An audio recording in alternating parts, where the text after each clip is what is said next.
안녕하세요, 멜묵상. 오늘은 출애굽기 19장 1절부터 13절 말씀 보도록 하겠습니다. 네, 이제 출애굽기 19장에서는요, 이제 백성들이 시내산에서 하나님을 만나는 장면입니다. 오늘 1절부터 13절은 이제 아직 만나진 않았고 예비 단계고요. 그리고 모세와 하나님과의 대화, 그리고 하나님 모세와 이제 이스라엘 백성들 간의 대화가 잠깐 실려 있습니다. 이 부분이 되게 중요해요. 19장부터 24장이 이스라엘 백성들이 이제 하나님으로부터 율법을 받는 장면이고요. 그리고 그 중간에 모세가 있거든요. 그리고 이 모든 내용이 사실은 이제 구약 성경 전체 근간이 되는 장면이니까 조금 좀 생각하면서 다시 살펴봤으면 좋겠습니다. 1절부터 봅니다. 이스라엘 자손이 애굽 땅을 떠난 지 3개월이 되는 날 그들이 시내 광야에 이르니라. 그들이 르비딤을 떠나 시내 광야에 이르러 르비딤을 떠났다는 거 기억나십니까? 르비딤이 다투던 곳이에요. 그러니까 그들이 3개월 동안 오는 동안 죄만 지었다 이런 의미예요. 죄만 짓고 시내 광야에 이르러 그 광야에 장막을 치되 이스라엘이 거기 산 앞에 장막을 치니라. 그리고 이제 모세가 하나님 앞에 이제 올라갑니다. 모세가 하나님 앞에 올라가니 여호와께서 산에서 그를 불러 말씀하시되 너는 이같이 야곱의 집에 말하고 이스라엘 자손들에게 말하라.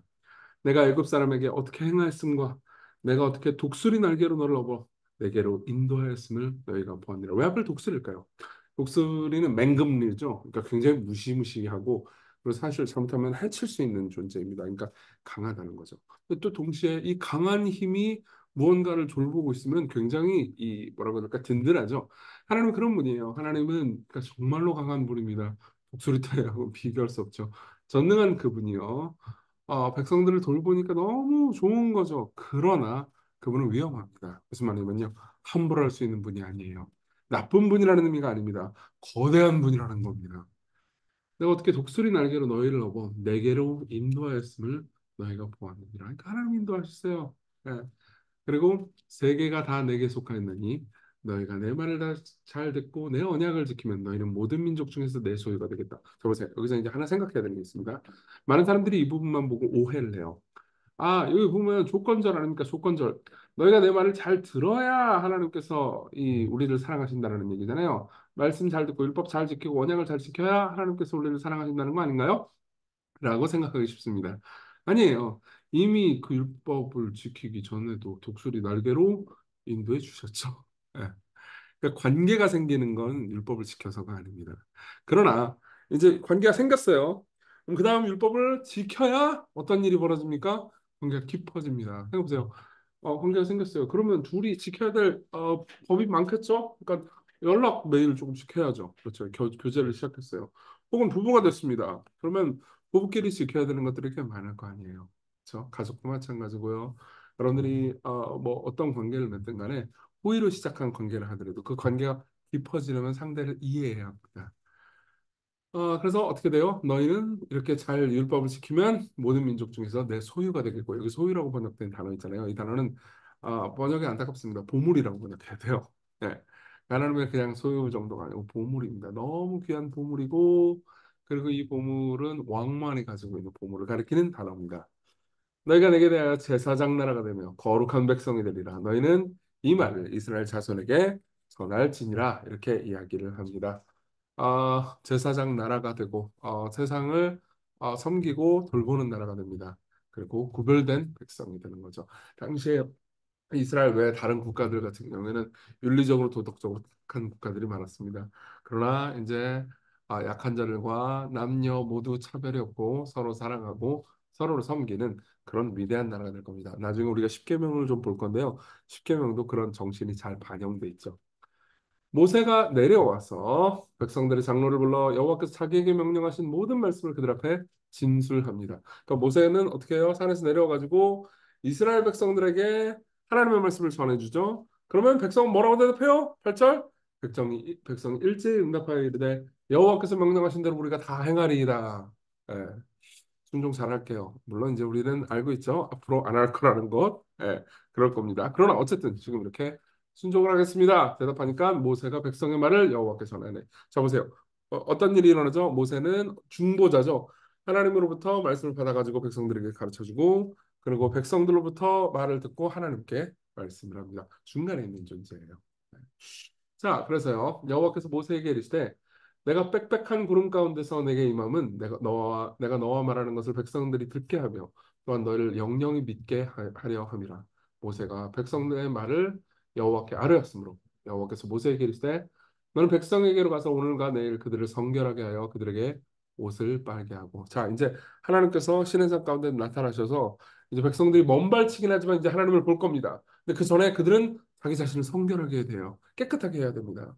준비하게 하여 셋째 날을 기다리게 하라. 이는 셋째 날에 나 여호와가 온 백성의 목전에서 시내산에 강림할 것이니 너는 백성을 위하여 주의의 경계를 정하고 이르기를 너는 삼가 산에 오르거나 그 경계를 침범하지 말지니 산을 침범하는 자는 반드시 죽임을 당할 것이다. 보세요. 이 엄청난 하나님의 영광과 위엄이 있고요. 그리고 함부로 거기에 가면은요 죽임을 당할 겁니다.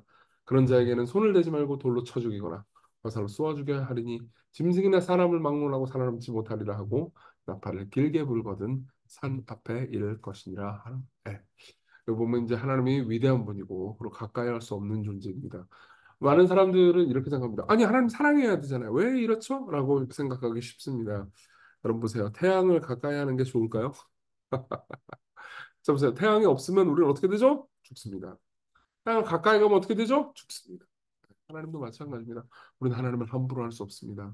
거대하고 위대한 분이에요. 태양 따위하고는 비교할 수 없는 영광스러운 분입니다. 그럼 당연히 그분께 가까이 가는 것이 굉장히 위험한 일이겠죠. 사실 모세조차도 하나님을 이렇게 만날 수 있다는 것이 엄청난 특권이에요. 모세가 하나님 만난 건 모세가 그만큼 깨끗해서가 아니고 은혜로 만난 거였습니다. 자, 일단 여기까지 생각해 보고요. 적용해 볼까요? 첫 번째, 왜 하나님께서 율법을 주셨습니까? 일단 율법을 주신 이유가 아닌 게 뭔지 말씀드릴게요. 율법을 잘 지켜야 하나님께 사랑받고 구원받게 되기 위해서 그건 아닙니다. 이미 독수리 날개로 그들을 얻어서 인도해 주셨어요. 오늘 이미 끝내셨습니다. 시작하셨어요, 이제. 그리고 그 이후에 관계를 위해서 율법을 주신 거죠. 뭡니까? 하나님의 보물이 되게 하기 위해서요. 하나님은 구원만 하시고 내버려 두신 게 아니고 관계를 맺기 원하시고요. 기쁨이 되기를 원하셨습니다. 보세요. 정말로 아이를 잘 키우잖아요. 아이가 불순종해도 아이를 버리지 않습니다. 아이에게 혼을 낼지언정 절대 버리지 않아요. 하지만 순종하는 것이 너무 기쁘겠죠. 그렇죠. 두 가지가 기뻐요. 하나는 만에 잘 순종해서 아이가 따라올 때 기쁘고요. 그리고 놀라운 거는 아이가 이웃에게 잘해줄 때 너무 기쁩니다. 그게 바로 여기 본문에서 보면 뭐라고 말하고 있어요? 제사장 나라 거룩한 백성. 다른 나라들에 대해서 제사장 나라가 됩니다. 그러니까 하나님 앞에 제사장 나라가 되고 다른 백성들, 이 이스라엘 말고 모든 백성들을 섬기는 사람이 돼요. 구별된 백성이 되는 거죠. 세상의 방식과 식대로 명령대로 살아가는 것이 아니고 하나님을 따라서 살아가게 됩니다. 예. 그러면 구분되고 거룩함이 영향을 미치게 되겠죠. 그렇죠. 보세요. 제 딸들이 잘 자라가지고 부모님이 제가 물론 좋은 말을 해가지고 잘 그걸 듣고 건강하게 크고 이웃도 돕는 사람이 된다면요. 저는 정말로 행복할 겁니다.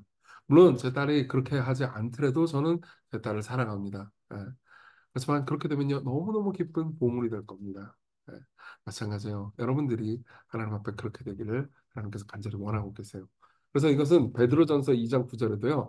이 베드로가 다시 반복해서 말해주고 있습니다. 그러나 너희는 택하신 족속이요 왕 같은 제사장들이요 거룩한 나라의 그의 소유가 된 백성이니 이는 너희를 어두운 데서 불러내어 그 기이한 빛에 들어가 가시니의 아름다운 덕을 선포하게 이웃에게 돌보아주게 하려 하심이라 그런 택하신 족속 제사장 그의 소유 보물이 된 백성들입니다. 이게 하나님 나라 백성들의 정체성 본질입니다. 이걸 위해서 율법을 주신 거예요. 둘째로는요. 중보자를 깊이 생각합시다. 모세는 어떤 일을 하죠? 하나님의 말씀을 이스라엘에게 전달하고요. 이스라엘이 우리 순종할게요 하는 말을 하나님께 전달하는 존재죠. 그는 중보자고 섬기는 존재입니다. 근데 섬기는 존재로서요. 그는 계속 자기 자신을 거룩하게 유지했어야 했습니다. 보세요. 여기 보면은 여호와께서 모세에게 이르시되 너는 백성에게로 가서 오늘날 내일 그들을 성결하게 하며 그들에게 옷을 빨게 하고 준비하게 하여 셋째 날을 기다리게 하라. 그렇죠. 그러니까 하나님 만나려면 깨끗하게 하고 준비할 게 많다는 거예요. 근데 모세는 하나님을 직접 만나죠. 모세도 당연히 이런 성결 의식을 행했어야 했겠죠. 그렇죠. 모세는요 하나님 앞에 나아가기 위해서 그리고 백성들을 만나기 위해서요 꽤나 매일같이 고생을 했을 겁니다. 예. 왜 그렇죠? 하나님을 그리고 백성들을 섬기기 위해서요. 예.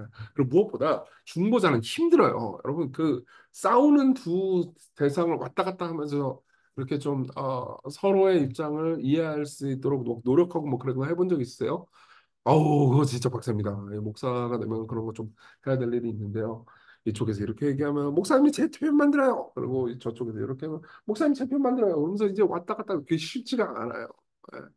그러면서 저는 참 테러블한 중보자인데 진짜 중보자는 희생이 필요합니다. 정말이에요. 좋은 중보자는 항상 자기가 욕먹을 각오를 해야 되고요. 그럼에도 불구하고 상대를 사랑할 각오를 해야 되죠.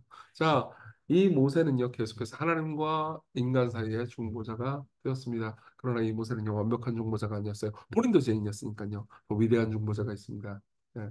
그 위대한 중보자는요 하나님의 존재 앞에서 저주를 받았고요. 살아남지 못했습니다. 예. 그리고 그로 인해서 자신이 엄청난 희생과 고통을 감내함으로써 하나님과 사람들을 함께 섬기셨죠. 하나님이 영원롭게 하고요. 사람들을, 백성들을, 저와 여러분들 같은 사람들을 구해내셨습니다. 자, 그렇기 때문에 그분은요, 이런 분이 주시는 율법을 우리는 사랑할 수 있게 되지 않을까요? 우리 기도합시다. 율법을 사랑하는 마음 달라고. 율법을 지킴으로써 하나님과 더 깊은 관계를 누리며 무엇보다 하나님의 기쁨이 되게 해주십시오. 네. 내가 여러분들이 오늘 하나님 뜻대로 삶을 살잖아요. 그럼 하나님께서 여러분들을 기뻐하실 겁니다. 그렇지 않다고 해서 여러분들을 버리진 않으실 겁니다. 여러분들이 죄를 지으면 하나님을 슬프시게 하고 노엽게 만들 겁니다. 하지만 여러분들이 순종한다면요. 그분의 기쁨이 될 겁니다. 그리고 중보자 예수님 덕분에 하나님께 나아갑니다. 우리가 예수님을 통해서 기쁨으로 하나님을 섬기고 경외하는 동시에 사랑하게 해주십시오. 마땅히 하나님을 기쁨으로 사랑하게 해주세요. 그분이 우리 대신 진노와 저주를 받았으니 이제 우리는 그분이 나를 사랑하시고 껴안아 주시는 분이라는 것을 확신할 수 있습니다. 그 마음 가지고 율법대로 살게 해달라고 오늘 하나님께 순종하게 해달라고 같이 기도합시다.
기도하겠습니다. 은혜로우신 하나님, 우리가 율법을 계속 사랑하는 마음 주세요.